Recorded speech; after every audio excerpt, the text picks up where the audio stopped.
सन 1972 में अबीज़ा में पैदा होने वाले ओशेनी कटलेट ने बार्सिलोना में डिज़ाइनिंग की तालीम हासिल की। वो रोज़मर्रा की चीज़ें डिज़ाइन करते हैं और वो भी ऐसे कि वो दिलों को छू लेती हैं, जैसा कि ये लोगो। Pero es importante que los objetos haya siempre un truco mágico, un efecto que te haga। ज़रूरी है कि इन चीज़ों में एक जादू सा हो, कुछ ऐसा जो आपको हैरान करे, जो आपको ख्वाब देखने पर मजबूर करे।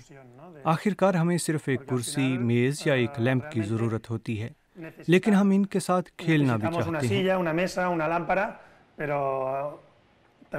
मकसद ये है कि ये चीज़ें आपको काम के वक्त ये हौसला भी दें कि वो सिर्फ ज़रूरत का सामान नहीं, बल्कि इन्हें और भी मुख्तलिफ तरीक़ों से इस्तेमाल किया जा सकता है। ये ड्रीम टूल्स का आइडिया है। इसके लिए मुझे ज़ेरे समंदर दुनिया ने मुतासिर किया है। ये समंदरी पानी की सतह है, ये लहरें हैं। इसमें लोग अपना टेलीफोन, कलम, पेंसिल, विजिटिंग कार्ड रख सकते हैं और इन सब को मेज़ पर रखा जा सकता है।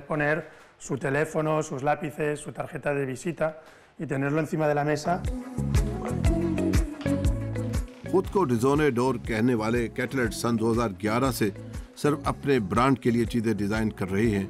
हस्पानवी लफ्ज़ डिज़ोने डोर दो अल्फाज डिज़ाइनर और ड्रीमर का मुरक्कब है। इनकी छोटी सी टीम एक ही वक्त में कई मसनूआत पर काम करती है।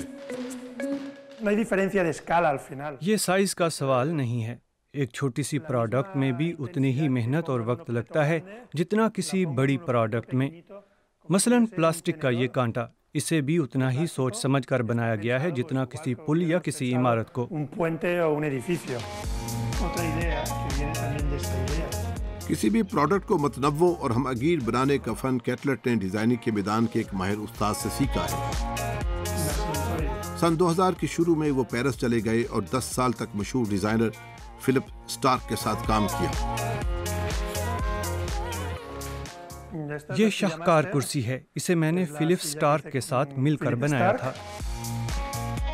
कामयाबी और शोहरत ने उनमें गुरूर पैदा नहीं किया है। साल के बेहतरीन डिज़ाइनर का अवार्ड जीतना उनके लिए अब भी बहुत खास बात है।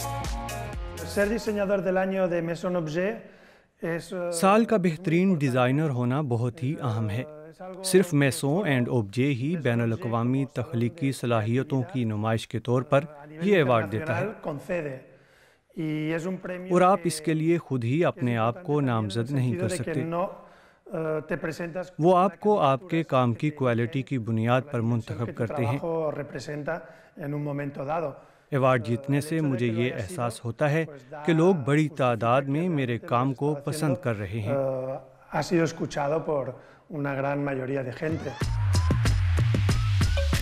कैटलेट ने बहुत से नामवर ब्रांड्स के लिए मसनूआत डिज़ाइन की हैं।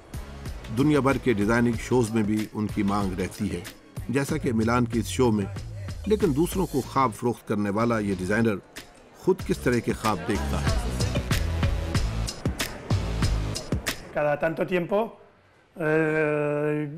कभी कभार मेरे जहन में आता है कि मैं एक गाड़ी डिज़ाइन करूं। शायद मैं इसमें कुछ बिल्कुल नया और ज़माने के लिहाज से डिज़ाइन कर सकता हूं। अपनी पसंदीदा तरीन कार वो पहले ही तलाश कर चुके हैं, लेकिन इसका ये मतलब नहीं कि इसमें मज़ीद कोई बेहतरी नहीं लाई जा सकती। अब देखना यह है कि वो ऑटोमोबाइल में क्या कुछ नया लाते या तब्दील कर पाते हैं।